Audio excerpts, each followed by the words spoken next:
Nah, pasca banjir, inflasinya Sintang itu menjadi perhatian karena banjir itu sendiri kemarin mengundang, wih, ada loh kayak gini di daerah gitu kan. Pemerintah kabupaten itu tidak sepower itu loh bro, gitu loh. Tidak seperkasa itu. Kita kan jalannya rata-rata aspal curah gitu kan. Aspal curah. Iya, aspal curah yang begitu tercurah hujan langsung licin.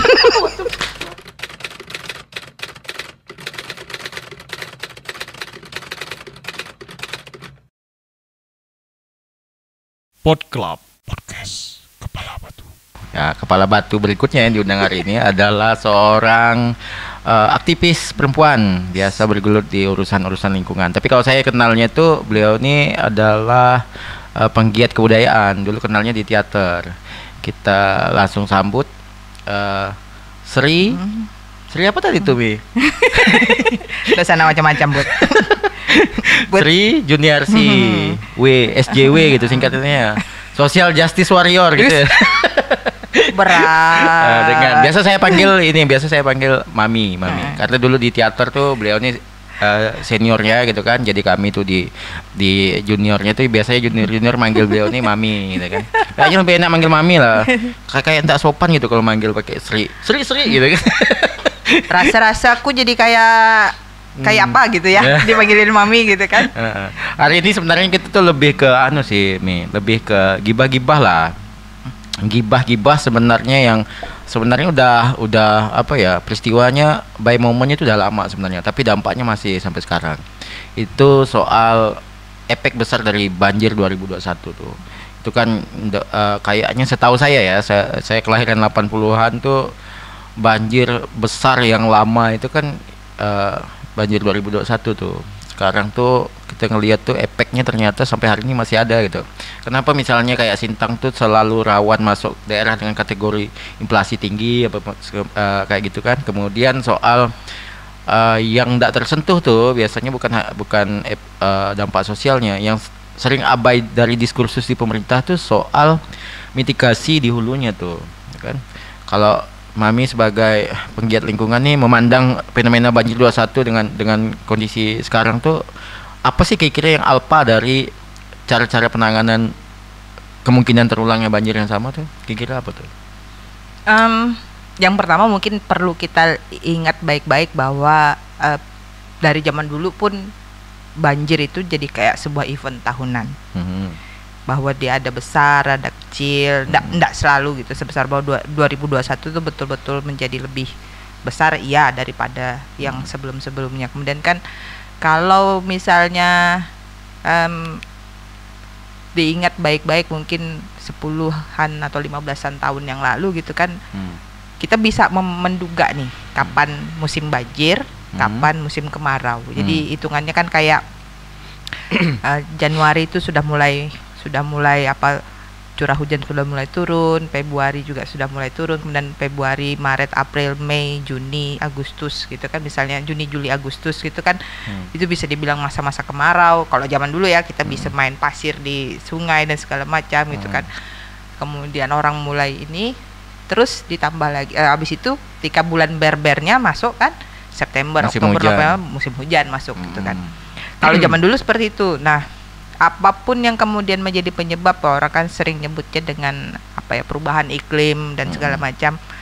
Ya iklim berubah, maka kemudian disebut dengan perubahan iklim gitu. Apakah itu kemudian menjadi menjadi gimana nyebutnya, tanggung jawab sebenarnya secara keseluruhan, ya tanggung jawab manusia secara keseluruhan, bukan hanya satu pihak gitu kan.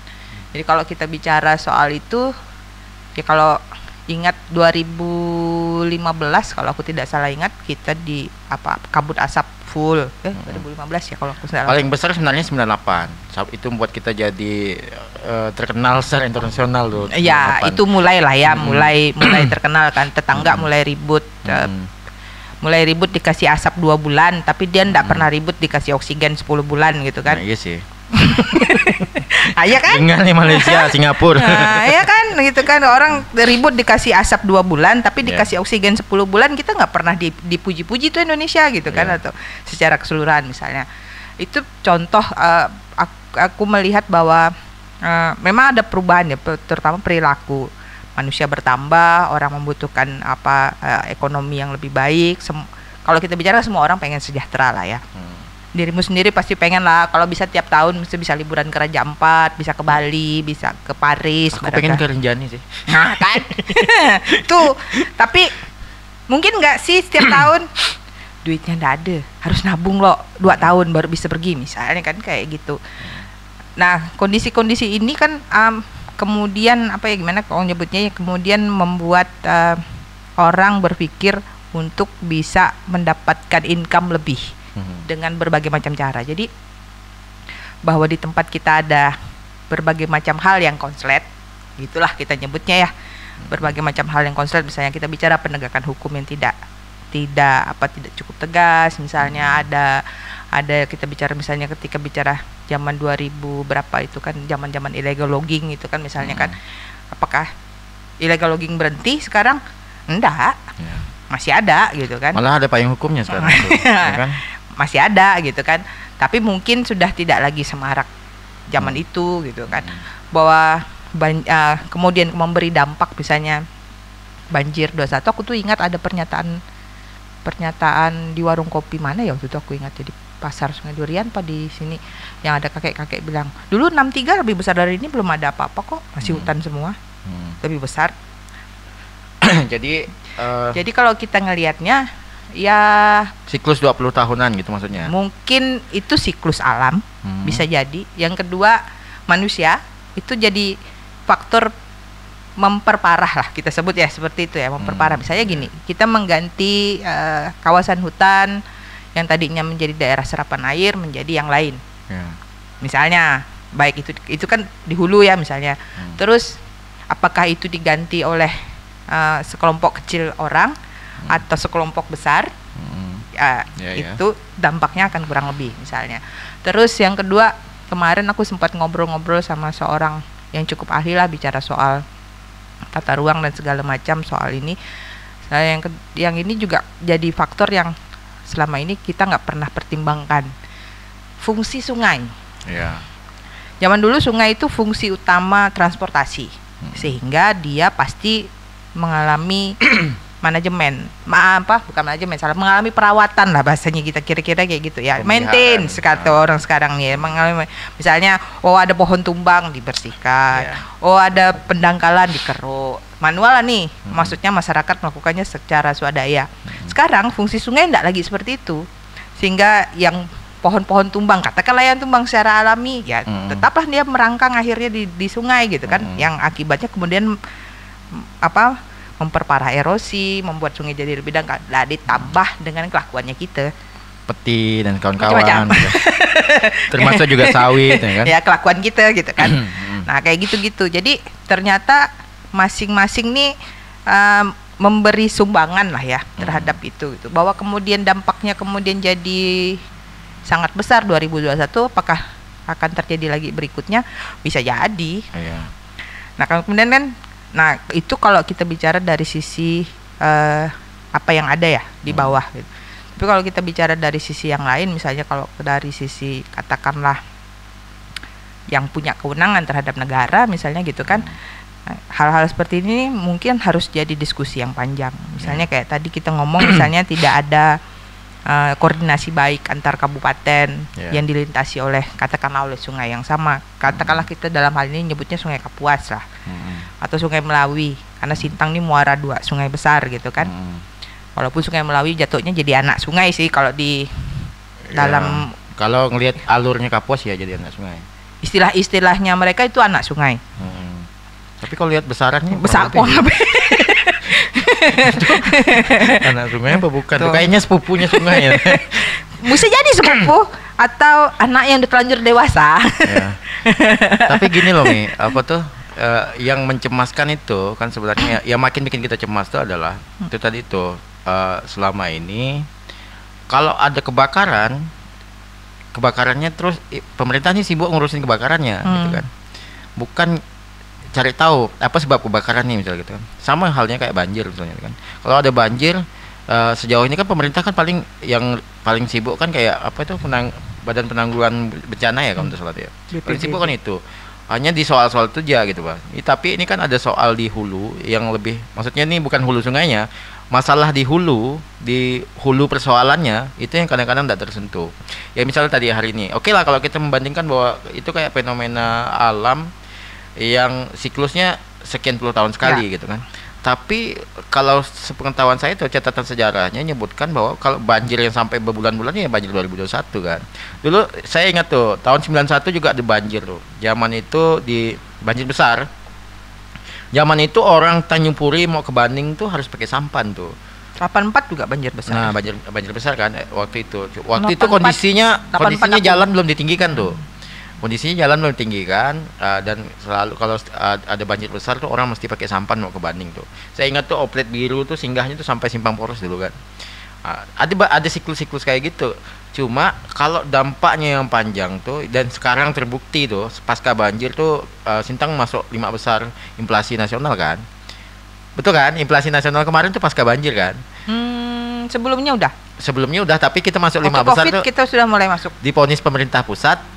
Kita masuk inflasi 5 besar tuh setelah banjirnya selesai, ya kan? Ada kan dampaknya jadi besar tuh. Ada dampak misalnya kayak keluarga-keluarga yang banyak bangkrut, gitu-gitulah kan. Gara-gara banjir itu tidak bisa beraktivitas. Waktu COVID sudah masuk kita masuk inflasi terbesar di Kalbar, COVID ya. Pasca COVID kemudian banjir ya. Jadi dari COVID kemarin itu sudah mulai kita bicara soal kita masuk dalam rekod inflasi. Nah, pasca banjir, inflasinya Sintang itu menjadi perhatian karena banjir itu sendiri kemarin mengundang, ada loh kayak gini di daerah gitu kan. Nah, kayak gitu-gitu. Jadi pasca banjir sebenarnya inflasi kita diperhatikan itu gara-gara kita banjir kita terkenal, bukan karena memang sebenarnya dari COVID, kalau nggak salah COVID itu kita masuk inflasi tertinggi di Kalbar. Mereka 2019, 2020 itu kita masuk, sudah masuk dalam hitungan inflasi besar. Ya artinya maksudnya tuh gini, maksudnya itu kan yang banjir itu membuat kita jadi kayak pohon, tiba-tiba dikasih lampu, ting, nah, gitu. Pohon Natal gitu. Jadi, ada dapat sorotan, dapat sorotan lebih. Kemudian apapun yang terjadi kemudian Sintang itu jadi sorotan. Kan abis itu kan pasca itu ada kemudian kejadian yang kemudian memancing komen banyak hal, padahal yang berhadapan dengan kejadian yang sama enggak cuma Sintang.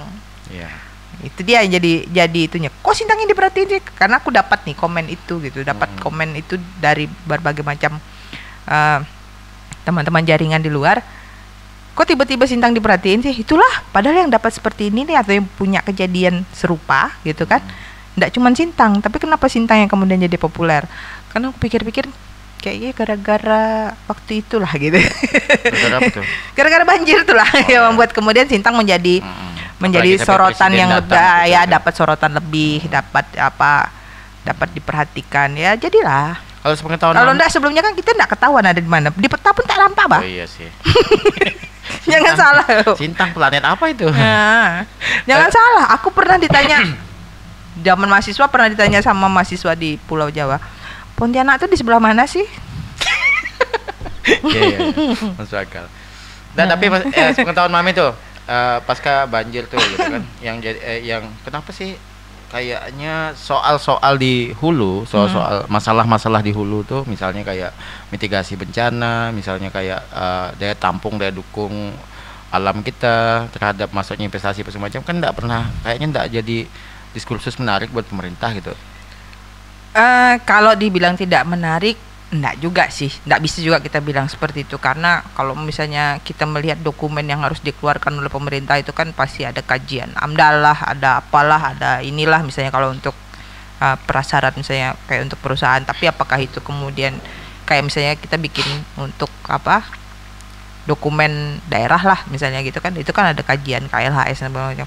Cuman kan persoalannya ketika kita berhadapan dengan sebuah fenomena seperti ini, ini kan modelnya kayak orang yang sudah sakit akut menahun, nggak mungkin kok kasih obat cuma sekali. Dan nggak mungkin ini hanya dalam kurun waktu jangka pendek, dia harus jangka panjang.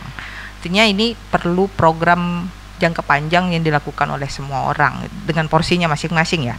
Kita bicaranya porsinya pemerintah dengan porsinya, swasta dengan porsinya, masyarakat secara umum dengan porsinya gitu kan misalnya. Artinya, tapi ini harus dilakukan terus-menerus. Tapi mungkin yang akan menikmati hasilnya bukan kita. Ya. Mungkin nanti Kita cucu. udah meninggoy ya. Mungkin kita sudah di Balikpapan gitu kan. Nah, Tempat wisata tuh. sudah pergi ke rumah masa depan gitu kan, sudah ngomong-ngomong sudah dikapling belum rumah masa depannya gitu kan, jadi sudah di rumah masa depan, jadi ya mungkin akan menerima hasil itu generasi 2-3 generasi berikut gitu. Tapi kalau ini tidak dilakukan, mereka juga akan dapat dampak yang sama. Ya. Kalau kawan-kawan masyarakat sipil tuh sejauh ini sepengetahuan kawan-kawan tuh apa sih yang mau diselesaikan pemerintah masalah di hilirnya tuh soal mencegah dampak-dampak yang panjang. Bicara soal hutan, sungai, kemudian apa dan perencak-perencaknya, itu sayangnya bukan kewenangan pemerintah daerah, kabupaten. Karena RT RW itu di provinsi sekarang ya. Enggak, RT RW kabupaten punya. Ya, tapi kan pengusahaannya di kabupaten punya RT RW dan kita kan dalam proses revisi kan ini. Tapi RT RW kita punya, tapi itulah tadi. Kalau bicara kewenangan, misalnya kalau kita bicara misalnya soal sungai, sungai kita udah dangkal nih, perlu normalisasi atau perlu apalah gitu istilah yang benar digunain ya, itu nggak bisa pemerintah daerah bikin kebijakan itu meskipun sudah dapat tawaran. Pemkab tuh ada, aku pernah dengar gitu, ada beberapa perusahaan sawit, kami mau bantu mendalamkan lagi sungai, tapi kan nggak boleh. Karena kebijakannya ada di provinsi. Jadi ya cuman deh. Jadi yang sekarang mau kira-kira kayak pemerintah kabupaten tuh gimana tuh? Nah, pemerintah kabupaten kan kayak yang bisa dilakukan oleh pemerintah kabupaten hanya kemudian adalah ke masyarakat. Ngajak masyarakat. Tapi pun ya berapalah kemampuan ngurusin 2,2 juta hektar, Bro. Sintang ya, 2,2 juta ya, hektar. Keluaran Kemendagri yang tahun lalu kah? Tahun lalu 2023 ya, aku lupa. Itu 2,2, dari 2,1 kita nambah jadi 2,2. Kok aku jadi kayaknya takut loh dengar. Kalau pemerintah udah senyerah itu kan ya gimana kita? Iya, gitu iya. kan? Itulah kita bicara bahwa ternyata gitu kan, pemerintah kabupaten itu tidak sepower itu loh, Bro, gitu loh. Tidak seperkasa itu. Atau jangan-jangan effortnya kurang. Aku ini kan orangnya biasa berprasangka bisa buruk kan. Bisa jadi effortnya kurang atau bisa jadi yang lain-lain. Aku tidak tahu lah. Ini kan istilahnya di internal di dalam kan kita tetap saja orang luar, itu kan bisa jadi. Tapi kembali lagi bahwa ya ngurusin 2,2 juta hektar kemudian dengan berapa PBD ya? PBD mungkin sekarang di bawah 1 T mungkin ya. Kemarin sebelum dinormalisasi sebelum masuk efisiensi kan 2,2. Oh, 2,2 ya? 2,2. Jangan-jangan 1 T lebih pas. Ini negara mau bangkrut loh. Nah, tapi ini ada lucu gitu kan. Aku ini keterbukaan teman-teman di Pemkab gitu kan mengenai porsi-porsi anggaran gitu. Saya kan katakanlah betul lah masih 2,2 ya. Tapi kemarin ada 100 berapa miliar yang terkena efisiensi kan. Berarti katakanlah 2,1. 2,1 itu 60% itu untuk biaya rutin. Belanja pegawai dan semacamnya kan biaya rutin. Sesuai dengan perintah Kemenkyu 20% untuk pendidikan. Ya. Berarti 60 udah 80 ya. MBG 10% untuk biaya kesehatan. Berarti sudah 90% nih.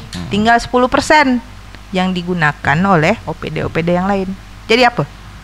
Ya. Makin pesimis. Jadi apa? Makin ngeri. Makin ngeri kan? Nah, sebenarnya kalau misalnya teman-teman yang duduk di dewan yang terhormat mau juga mengambil peran, mungkin bisa. Perannya maksudnya apa nih? Perannya perang misalnya kawan-kawan juga membangun daerah-daerah dapil mereka. Aspirasinya Gitu. Diarahkan untuk hal-hal yang tepat ya. Yang tepat. Tepat. Bukan rapat beton semua loh ya. Saya tahu ya. Yang tepat ya. Jadi Dewan yang tahu kita nih. jadi yang tepat, misalnya kalau memang bicaranya infrastruktur yang tepat. Jadi kalau misalnya jalan oke, misalnya tapi juga harus mikir misalnya kayak apa sih, kalau aku lihat misalnya kayak di Pal tuh jalan misalnya. Aku tiap hari tiap hujan ngalami banjir bro di rumah di bawah tuh gitu kan. Aku tinggal di Pal 4. Jadi depan masuk jalan STKIP dan itu kalau hujan, maka itu banjir bandang selalu. Sama seperti di lintas Melawi kalau di depan Alamin. Ya betul. Nah belum itu kan, lagi ada yang bikin hotel dan kawan-kawannya itu di atas sungai. Pertanyaannya kan drainase kita nih kayak mana gitu. Tapi karena itu jalan nasional, di kabupaten tak bisa berbuat apa-apa. Iya betul juga tuh. Nah kan gitu. Soalnya itu statusnya jalan negara kan. Itu juga nanti sih. kalau dicongkel-congkel kena patok dari atas.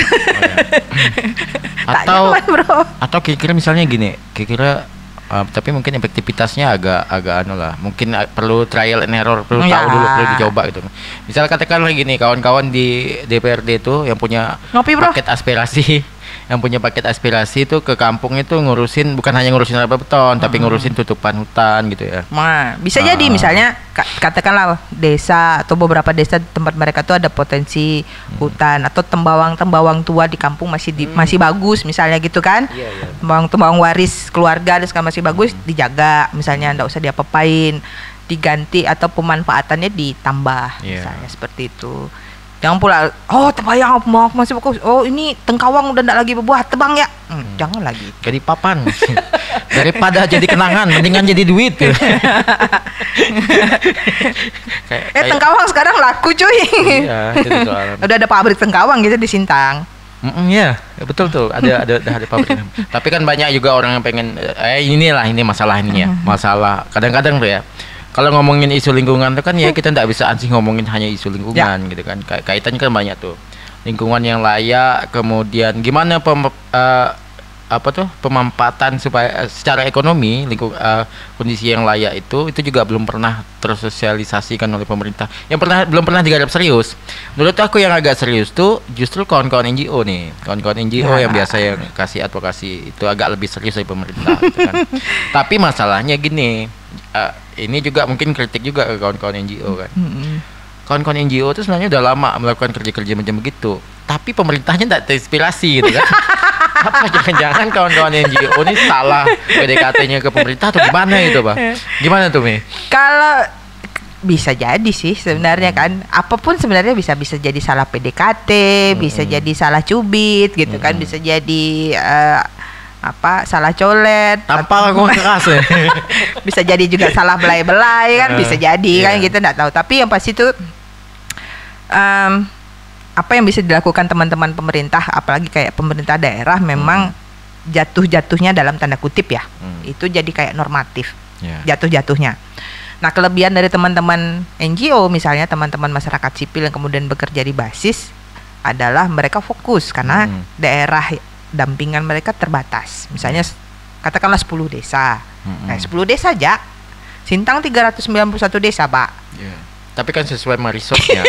Pemerintah tuh resource-nya besar loh dibandingkan kawan-kawan NGO. Resource pemerintah kan besar. Resource pemerintah itu besar, tapi itulah dia tadi sisa 10% dari itu, Pak. 10% pun tetap lebih besar dari kawan-kawan NGO dong. Oh, enggak juga. Iya dong, besar tuh. 10% dari 2T. Itu besar, Mi. 10% dari 2T berapa lah? Bagi 14 berapa OPD kita? Oh iya sih, kalau hitung OPD-nya susah emang. Tapi angkanya masih nyebut M loh. Kawan-kawan setahu saya tuh gini kau bagi OPD. Kau katakanlah bagi, nah tuh 10% tuh bagi rata lah, 391 desa tambah 14 kelurahan. Iya. Bagi rata dapat apa? Enggak sih apa. Iya sih, itu juga sih. Belum lagi tambah ada perjalanan dinas.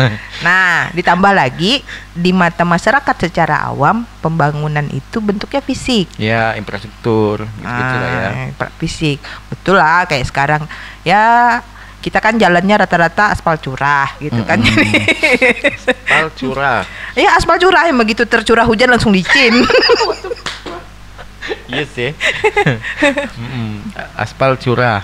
Pak, istilahnya keren ya. aku baru ingat, betul juga tuh kalau ya betul. Aspalnya warna kuning.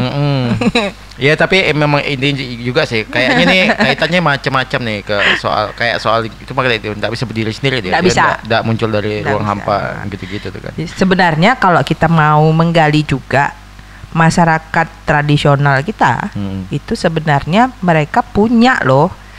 Oh iya. Kalau istilah Sidak Dili bilang tuh local wisdom. Jadi kearifan lokal. Yeah. Misalnya kayak gini, ketika mereka beladang, buka lahan, kemudian mereka jadikan itu zaman dulu ya, mereka jadikan itu tembawang misalnya kan, tembawang itu kan heterogen, macam-macam nih tanamannya ada di dalam, ada yang tanaman keras, tanaman yang ini dan Tapi segala macam. tanaman keras, durian, cepeda, gitu-gitu. Kalau kan. aku tidak salah ingat dan tidak salah juga dalam pengamatan, misalnya kan ada 5 unsur yang biasanya selalu ada tuh di dalam sebuah tembawang. Satu, dia unsur pohon-pohon yang bisa jadi bahan bangunan. Jadi pohon kayu-kayu keras kan itu berarti kan. Kemudian yang kedua itu pohon-pohon yang menghasilkan buah. Tanaman-tanaman penghasil buah. Tanaman yang ketiga tuh tanaman-tanaman penghasil getah-getahan. Jadi kayak karet, damar ya. segala macam kayak gitu. Terus yang berikut tuh yang bisa jadi obat. Nah, kemudian tanaman bumbu-bumbu. Oh iya, betul. Jadi dan bisa jadi ini lebih banyak lagi sebenarnya unsur di dalam. Tapi ini kan hasil pengamatan sepintas lalunya aku gitu kan, ngeliatin. Aku pernah ngobrol sama kebetulan pamanku di kampung itu kepala adat lah kita sebutnya begitu ya hari ini ya. Jadi aku pernah nanya kenapa sih apa sih tujuannya membuat tembawang zaman dulu. Jadi tujuannya orang zaman dulu tuh sebenarnya sangat revolusioner lah. Pokoknya jauh progresif betul ke depan. Jadi tujuan mereka bikin tembawang, kakek nenek moyang kita dulu tuh bilang biar nanti anak cucu aku kalau bikin rumah ndak perlu ngerimba. Oh iya. Ndak perlu lagi jauh-jauh ke hutan.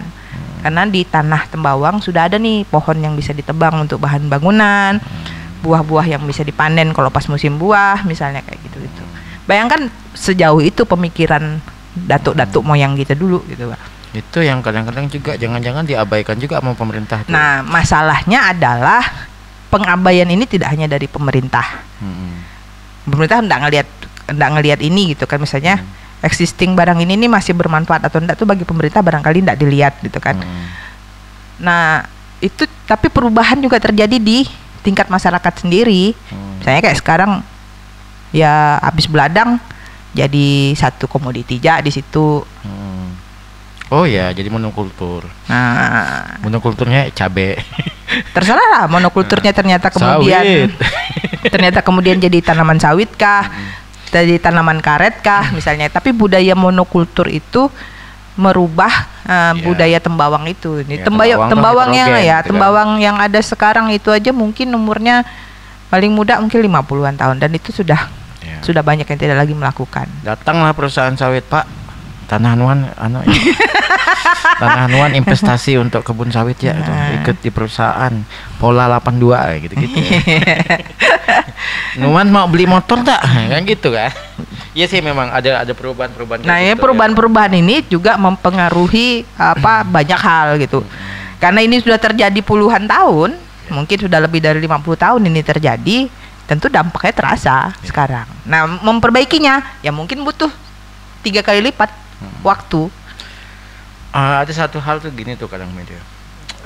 2011 itu kan musim konflik investasi tuh. Ini kaitannya ke soal kerusakan lingkungan tadi tuh.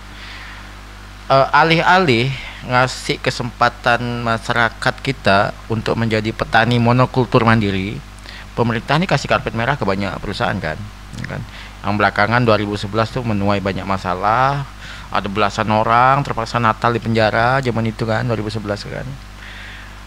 Tapi sejak itu pun kalau waktu itu saya jadi jurnalis kan, saya ngelihat tuh pemerintah tuh ndak belajar dari rentetan kasus tuh. Kasus tuh kan orang marah tuh ndak semula jadi marah kan. Dia biasanya tuh kalau udah jadi konflik fisik tuh biasanya kan akumulasi masalah, ujung-ujung tidak ada yang sabar, mentebas ya kan gitu kan. Ujung-ujung urusan ke hukum gitu kan. ada banyak hal nih, misalnya kayak soal isu-isu lingkungan kayak gitu tuh, udahlah pemerintah kasih Isu karpet sosial. merah.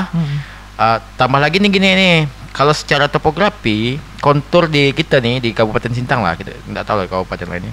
Secara topografi ini kan lahan kita ini tidak semua keras nih, yang cocok untuk komoditi monokultur tertentu kan.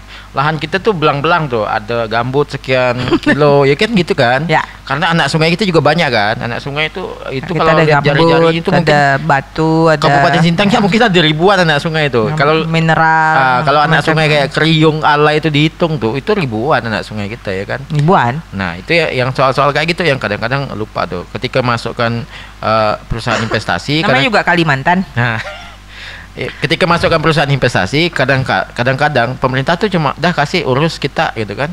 Tapi kemudian tidak ada tuh. Kalau mengharapkan kelompok masyarakat sipil kan, ya paling jangkauannya tadi itu kan, cuma berapa puluh desa lah Ya. mungkin kan. Sementara yang otoritas nih yang megang pemerintah gitu kan. Seharusnya menurutku ya, pemerintah masukkan investasi itu sambil dampingi juga dong masyarakatnya, ya kan. Kadang-kadang ya maaf kata nih, kadang-kadang pemerintah tuh cenderung membiarkan orang ditipu sama perusahaan. Ini agak keras ya itu. Cuma memang pada kenyataannya kayak gitu. Masyarakat yang sering ketipu ya kita lihat ya lah. Kayak Pola 82 itu kan menipu kan. Pola 82 itu menipu, ndak sebanding gitu kan. Ini dah kapitalistik lah gitu kan. Hal-hal kayak gitu yang kadang-kadang yang kemudian ya kita ngomongin dampak lingkungannya gitu. Kalau aku pribadi bukan ndak anti sawit sih misalnya kan. Aku suka tuh misalnya ada petani mandiri gitu kan. Ketimbang ngasih karpet merah ke perusahaan kan mending kasih karpet merahnya ke petani kan. Toh petani ini yang menyelamatkan inflasi ya kan gitu kan. Kalau duitnya berputar di warga tuh ekonomi kita kan aman tuh ya kan. Ya, ekonomi jadi lebih baik memang kalau berputar uang di lokal lah kita bicaranya begitu. Baik itu lokal desa, lokal kecamatan. Ya kan bicaranya aku tuh agak susah sih kalau ngomongnya soal lobby tingkat tinggi ini agak berat urusannya gitu loh. Ini kan lobby tingkat tinggi nih kita tidak tahu bargaining positionnya masing-masing pihak ya di atas itu ya. Jadi malas juga nanti suzon. Aku bawaan ya, bawaan background jurnalis kali ya. Bawahan background jurnalis nah, itu kan Skeptis gitu ya. Jadi malas juga kalau mau suzon, tapi yang pasti sih sebenarnya begini. Masyarakat maulah sekarang zaman mudah, rata-rata orang pegang Android untuk cari kemudian informasi yang lebih yang membuat mereka lebih mengerti lah, mau untuk terus belajar gitu kan. Dia bisa lah minta ajar anak-anaknya yang barangkali lebih canggih gitu kan, lihat di YouTube kayak mana, dilihat di Google kayak apa, seperti itu kan. Misalnya kan Mbah Google tuh baik-baik aja lah, dia sering menyampaikan banyak hal gitu kan Mbah Google tuh. Bukan, aku ngetawain Mbah Google tuh rasanya kaum tua loh. Karena anak Gen Z kan tak bilang Mbah Google ya. Nah, anak Gen Z kan pakai ChatGPT pak. Iya itu soalnya.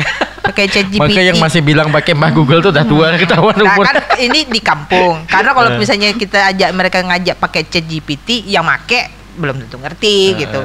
Anak-anaknya barangkali tahu dengan ChatGPT. Nah silakan gitu kan, maksudnya anak-anak yang ngeliatkan sama bapak mamanya ini kayak mana dan seperti apa. Ini loh Pak zodiak hari ini. Ya, perkiraan cuaca hari ini Pak gitu kan. Nah, atau Pak ini gosip terbesar hari ini nih. Kata-kata hari ini. Nggak masalah juga sih sebenarnya gitu kan. Tapi kemudahan ini yang seharusnya jadi dimanfaatin. Jadi misalnya aku sempat punya mimpi ya, ada kita dengan kawan-kawan muda di Sintang. Aku bilang sama kawan-kawan, ayolah kita bangun model campaign tapi yang edukatif. Oh ya. Jadi misalnya kayak gini, pemerintah mengeluarkan kebijakan A, misalnya kebijakan itu kan paling yang sampai sosialisasinya nanti cuman sampai ke, kalau kepun ke kabupaten, di kabupaten ngundangnya kan pasti ke camat, kades. Oh iya. Apa tuh? Tapi boleh nggak teruskan lah nih. Ya, misalnya kan camat, kades. Oke, yang terundang adalah perangkatnya pemerintah. Masyarakat awamnya entahlah, katakan gitu kan, bahasanya gitu, kira-kira gitu. Nah kita nih dengan menggunakan mungkin pakai bahasa daerah, mungkin memakai bahasa yang sekarang, atau kalau perlu memang pakai bahasa yang alay pun monggo gitu kan. itu bikin kampanyenya. Misalnya kayak gini, aku sempat bilang kawan-kawan tuh bikin kampanye kayak kalau untuk banjir lah misalnya kan, nyampein misalnya, kawan-kawan, bapak ibu, ini sudah mulai musim hujan, ingat-ingat bersih-bersih bak dan segala macam. Biasanya DBD akan mulai menghampiri. Kan kampanye-kampanye sederhana seperti itu bisa kita lakukan. Karena orang sekarang sangat akrab nih. Tak bisa lepas ke WC pun bawa Android gitu. Nah, kenapa enggak gitu kan, pemanfaatan untuk misalnya teman-teman influencer yang sudah besar-besar untuk kemudian juga menyelipkan kampanye-kampanye sehat kayak gitu ke followernya gitu lah. Minimal mudah-mudahan ini bisa jadi apa ya, dalam tanda kutip bisa jadi mitigasi gitu terhadap kejadian-kejadian, terutama kejadian-kejadian yang bisa yang sifatnya evening lah. Kalau aku bilang kayak DBD itu kan event tahunan, aku bilang ini pesta tahunan sudah ini, aku bilang itu musim hujan masih DBD gitu. Sekarang ada baru gitu event tahunannya. Apa? Rabies. Oh iya, ada dua, DBD, rabies, event tahunan sama sudah. Satu lagi. Apa Ki? IMS. Itu. Tapi gini Mi, ada kadang-kadang yang kupikir juga nih kadang-kadang ya. Soal lingkungan nih kan sebenarnya ya, kita ngomongin lingkungan hari ini itu ngomongin kegunaan bagi generasi berikut. Ikan itu kan? Ya. Itu premis yang pertama. Premis keduanya adalah artinya generasi berikut nih mesti ada transformasi informasi, literasi, pengetahuan soal kondisi hari ini. Ya. Itu premis keduanya. Premis ketiga adalah aku lihat nih, kenapa kawan-kawan kelompok masyarakat sipil yang punya effort terhadap isu ini nih, kalau lihat umur tuh kayak kita kan, ya kan itu soal kan. Sebentar lagi sudah mau ke rumah masa depan. Jadi aku pikir tuh gini nih, jangan-jangan selama ini generasi kita ini punya dosa besar. Dosa besar kita adalah kita tuh tidak pernah berhasil. Mungkin berusaha ada, tapi kita tidak pernah berhasil mentransformasikan informasi dan literasi ini ke generasi di bawah kita gitu kan. Apalagi ya aku lihat tuh generasi kita, tidak nyalahin generasi lain. Generasi kita tuh selalu suka nganggap bahwa generasi kita lebih dari generasi di bawah kita kan. Itu di soal tuh. Ada ego generasi tuh biasanya tuh. Pepatah bilang generasi yang lebih muda itu generasi yang lebih baik dari generasi sebelumnya. Iya, tapi begini maksudku tadi itu harus diakui. Tapi masalahnya kenyataannya yang terjadi adalah itu tadi aku bilang, kenapa kelompok masyarakat sipil yang sekarang punya effort agak luar biasa soal ini, yang resah setiap hari soal ini adalah itu cuma di Sintang ya bro, yang kayak gitu, yang tuwir-tuwir. Iya, pintar dong. Sekarang tuh aku lihat tuh gini nih, justru kalau ngelihat misalnya ya kayak ribut-ribut orang di Twitter apa semacam itu kan, justru yang angkatan kita ini paling rese kan, angkatan kita kan. Itu dia soalnya. Yang generasi muda tuh sekarang tuh ya sikapnya ya, kalau lihat ya, kalau di Indonesia tuh lihatnya tuh generasi muda tuh banyak yang apolitis, banyak malas kritis gitu kan. Atau kalau kalau mau kritis pun ternyata yang secara interpersonal buat dia sendiri gitu kan. Kalau aku ngelihat justru generasi Gen Z itu di Eropa tuh. Enggak juga, di Indonesia juga, tapi mungkin enggak terdetek saja gitu kan. Tapi aku ada melihat beberapa lah. Atau aku salah circle gak ya? Bisa jadi. Aku melihatnya bahwa mereka melakukan hal-hal yang justru jauh lebih menurut aku tuh jauh lebih imajinatif dibandingkan generasi kita gitu.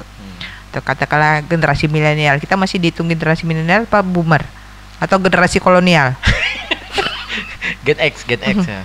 Kalau kami ini era Nirvana nih Gen X ya. Gen X kan. Nah, aku sih enggak tahu, kayaknya aku kolonial ya lah.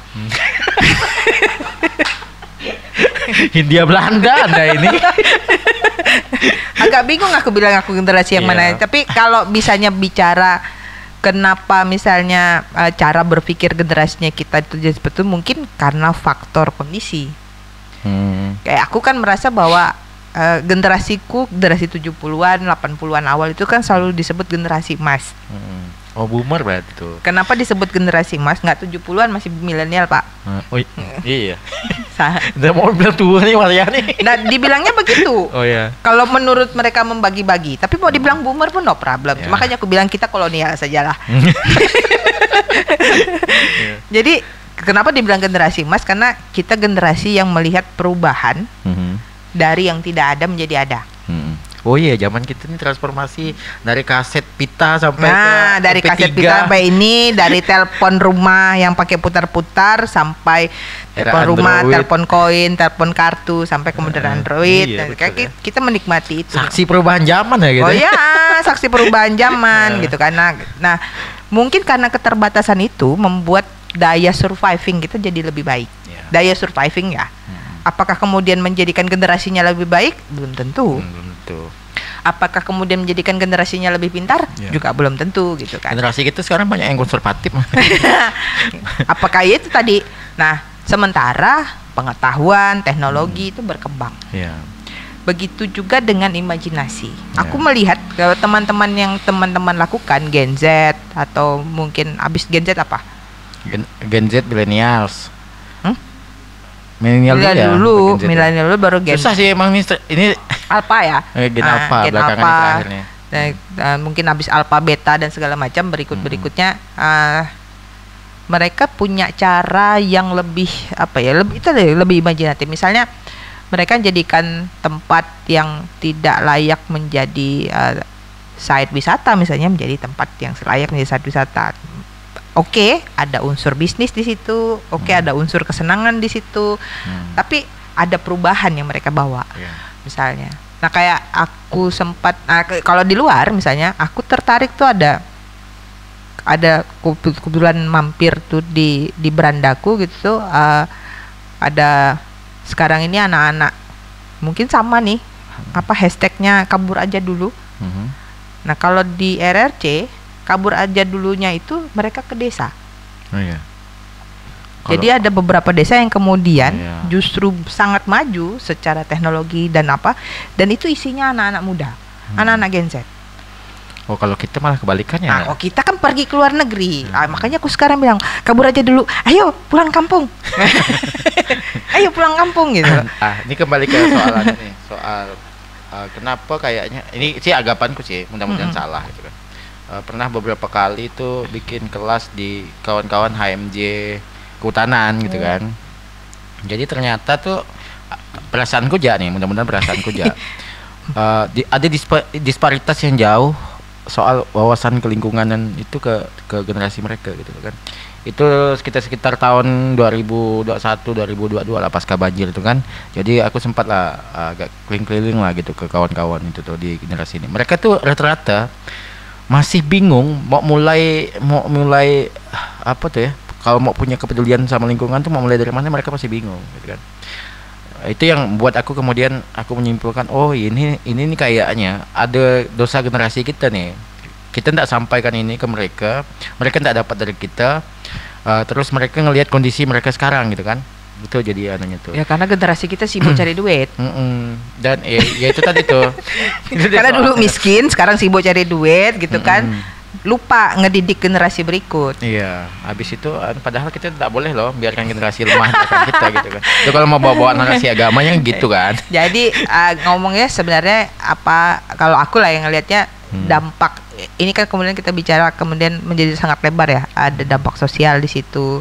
Bagaimana kemudian di keluarga karena kondisi ekonomi yang semakin semakin menekan, misalnya kayak harga beras hari ini berapa, misalnya kayak gitu-gitu, pendapatan hari ini berapa. Aku ingat aku pernah ngobrol sama kepala BPS beberapa tahun yang lalu sih.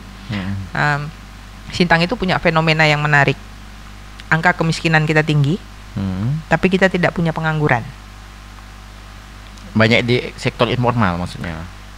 Nah, ternyata menghitung tidak punya pengangguran ini pun bukan hanya bicara soal kita bekerja di sektor informal saja. Jadi satu, upah rendah juga masuk di situ. Oke, informal. Yang kedua, ternyata menikah pun menjadi hitungan kita jadi bekerja. Oh iya. Jadi tidak pengangguran. Masa sih? Ya, karena anggapan asumsinya adalah kalau menikah berarti dia sudah siap untuk mencari nafkah. Hai, BPS ngawur sekali Anda. Nah, tapi kan pada kenyataannya sebenarnya kalau kita mau lihat dari sisi-sisi yang lain misalnya kan seorang yang siap berkeluarga otomatis orang yang sudah punya keamanan secara finansial. Ini dalam tanda kutip ya. Belum tentu kan padahal. Walaupun belum tentu gitu padahal gitu kan. Misalnya bisa jadi karena banyak hal, misalnya karena orang tuanya merasa, tak usahlah kita nih pacar-pacaran nanti gini bermasalah segala macam, dan nikahkan ya, nanti kami tanggung biaya hidup kita. Kan bisa jadi. Banyak kan yang kejadian kayak gitu, dan yang lain-lain lah. Kayak pernikahan dini dan segala macam gitu. Pernikahan dengan dini. Itu jokes bapak-bapak mah itu. Bukan joke gadget. Tapi itu tadi Mi, kembali ke soal ini tuh itu. Soal kondisi lingkungan kan hari ini nih udah makin separah ini gitu kan. Apalagi yang disampaikan Mami tadi yang katakanlah punya ada circle-nya tuh bersentuhan sama circle pemerintah gitu kan. Ini kayaknya aku dengar dari tadi ini kayak kabar buruk semua nih. Susah ya memang ternyata kabarnya buruk sekali kalau dari dalam gitu. Ternyata kabarnya memang sangat membuat prihatin, jujur gitu kan. Aku berani bilang kayak gitu, aku bilang jujur, sangat memprihatinkan. Misalnya apa yang bisa dilakukan oleh kawan-kawan yang punya kewenangan di pemerintah, terutama pemerintah daerah ya. Aku nggak tahu kondisinya kalau di tingkat provinsi atau di tingkat nasional misalnya seperti apa gitu kan. Terutama kawan-kawan di tingkat daerah itu begitu banyak batas. Misalnya kayak gini lah kita nyebut, bicara soal hutan mereka tak punya kewenangan. Tapi kalau terjadi kebakaran di hutan, maka pemerintah daerah yang kena timpuk sama masyarakat maksudnya kayak gitu kan. Jadi ya mau gimana gitu kan, maunya seperti apa jadi gimana ininya. Nah ada hal-hal yang memang membuat kita memang harus melihat ini bukan lagi hanya berpegang atau hanya menunjuk satu pihak saja untuk kemudian bertanggung jawab. Betul mereka punya kewenangan, tapi ternyata kewenangan mereka juga punya batas. Maka tadi aku bilang enggak power juga kok gitu. Kok enggak juga semana-mana powernya gitu loh. Ini bisa nggak sih? Kalau nggak bisa, nanti negara kita ini kan jelas ya kalau mandatnya Undang-Undang Dasar bahwa kekuasaan tertinggi ada di tangan rakyat. So mari kita gunakan itu gitu kan. Maksudnya rakyat nih menggunakan itu untuk kemudian berbenah dirinya sendiri. Dengan kekuatan itu. Jadi kalau zaman dulu, aku ingat zaman dulu tuh orang kampung nggak nunggu nih orang kota atau pemerintah datang membetulin jembatan. Kita gotong royong. Oh iya. Sekolah mau roboh, gotong royong. Iya, bahkan dulu Karl Marx tuh dapat contohnya dari kita loh. Nah, kan. Lalu kenapa kita tinggalin itu gitu loh.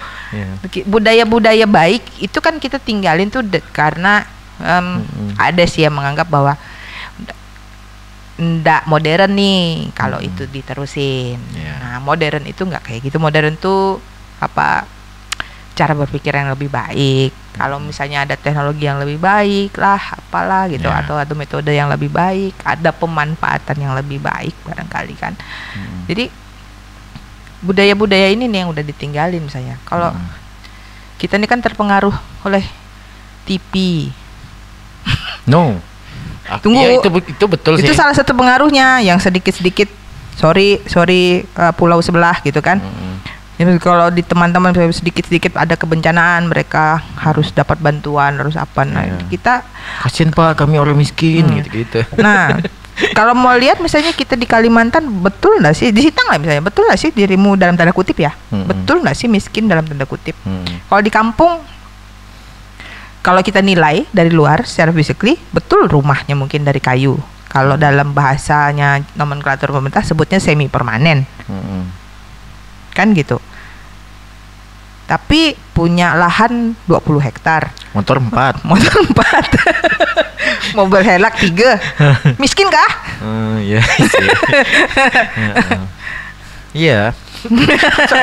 Jadi tapi karena ada benturan-benturan juga dengan bahasa nomenklatur di mana kemudian ada standar-standar tertentu, itu hanya tidak menggunakan standar yang disesuaikan dengan tradisi atau dengan karakteristik daerah. Maka di tempat kita pun jadinya gimana ya? Standar kemiskinan dulu diukur di Pulau Jawa. Yang dipakai standarnya di badan kita. Di Kalimantan. Nah, iya sih, itu juga. Itu persoalannya itu kalau dibahas tuh sampai jam 3 pagi tak selesai gitu nih. Aku tidur ya lah.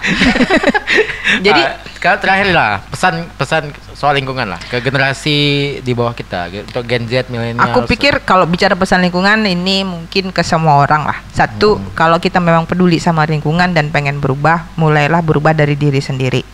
Apa sih? Mungkin mulai dari rumah, mungkin mulai dari lingkungan kita terkecil. Jadi, nah, yang kedua, lingkungan bukan hanya hutan. Ya. Lingkungan selokan di sebelah rumah. Ya, selokan di rumah sebelah kita macet dan ternyata begitu banjir kita kena air misalnya. Kalau kamar kita jokok pun itu urusan lingkungan. Nah, ya. Dan lingkungan sekolah dan segala macam. Jadi bicara lingkungan itu bukan hanya bicara soal hutan saja semata-mata, tapi bicara soal banyak hal gitu kan. Yeah. Nah, itu jadi berubah kalau pengen ngasih kontribusi lah kita bicara untuk generasi berikut. Entah generasi apa lagi nanti namanya, 3-4 generasi ke depan, kita mulai dari sekarang dan karena nyembuhin tuh lebih lama daripada ngerusaknya. Jelas. Itu dari aku. Thank you. Oke, kawan-kawan Gen Z milenial, setidaknya mulai hari ini sebelum tidur sisihkan waktu Anda 3 menit untuk Anda mikirkan satu saat kalau Anda menikah, punya anak, mau ndak anak kalian nanti hidup di kondisi lingkungan yang makin buruk. Kurang lebih gitulah ya. Minimal kayak gitulah ya. Oke, hari ini menikmati oksigen gratis. Kira-kira anak kita nanti bisa ndak menikmati oksigen gratis? Jangan-jangan pakai tabung gas 3 kilo. Tabung kemana-mana. Kepengen nggak gitu kan? Pod Club Podcast.